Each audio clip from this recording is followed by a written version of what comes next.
What it do, YouTube? It's that time of week again. Obviously, we got quite a bit of injuries to get to.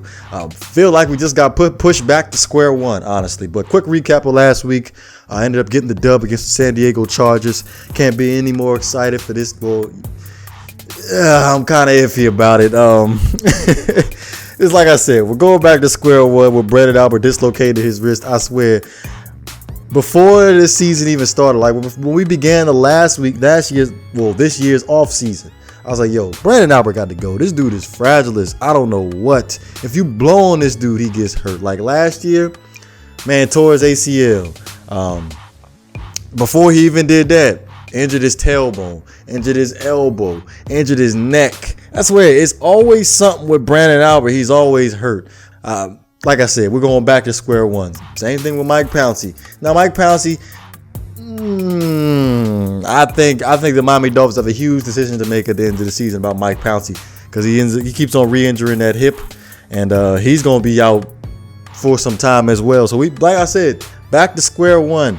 Laremy Tunsil obviously is going to be moving to that tackle spot, left tackle spot from the left guard spot to replace Brandon Albert, and hopefully, this is going to be a good test for Laremy Tunsil too, to see what he's actually made of at that left tackle spot, since he's going to be going up against the LA Rams and Robert Quinn, probably one of the best defensive ends in football. That's been quiet over the past couple of years, but in my honest opinion, one of the best defensive ends in football.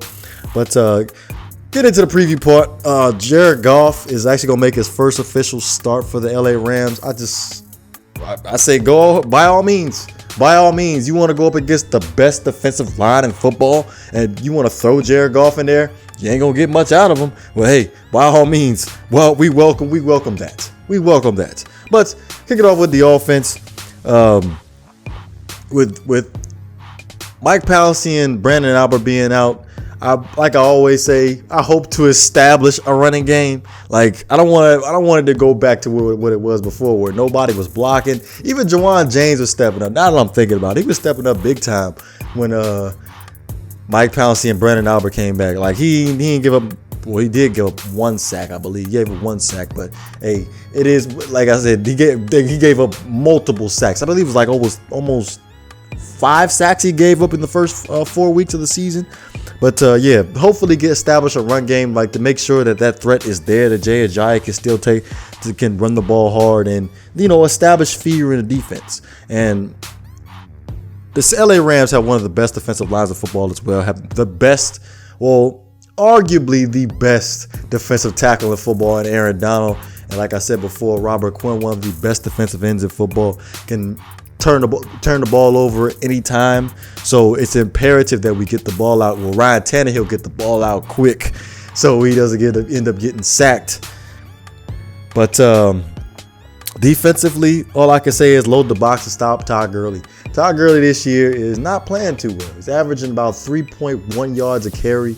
And let's keep it that way. Literally, let's keep it that way. We want to keep all the pressure on Jared Goff to make all the throws. Like I said, best defensive line in football. So I will expect the Miami Dolphins to sit back and pressure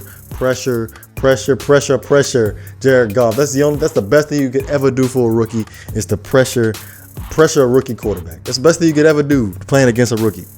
But all that being said, I just want to get that preview part out the way real fast. See, I actually planned on dropping 2 videos. One yesterday, which was the preview part, and today was actually going to be actual Tell It Like It Is. I try to bring that back on the Fridays, especially because of the fact of the whole Tony Romo situation. I don't even know what you want to call it. You want to call it a statement? I call it a symphony, because honestly, when it comes down to it, if you're going to hand over the keys to Dak Prescott to be the starting quarterback for the Dallas Cowboys, all you had to do is say this: hey, this is Dak's team this year. I'm taking a back seat. I don't want to mess up what we got going on. He wrote a damn symphony. It was a 6-minute symphony. It's all over the daggone news. It's on YouTube, everywhere. It's on my suggestion list, everywhere. He wrote a damn symphony. As simple as that. Dak is going to be the quarterback. Simple as that. I'm not even gonna get into it anymore. But you know what? Let me know what you guys think. You know what it is. If you enjoy the content, please don't forget to hit that like and subscribe button. This is GreatOne DeVore. I'm up out of here.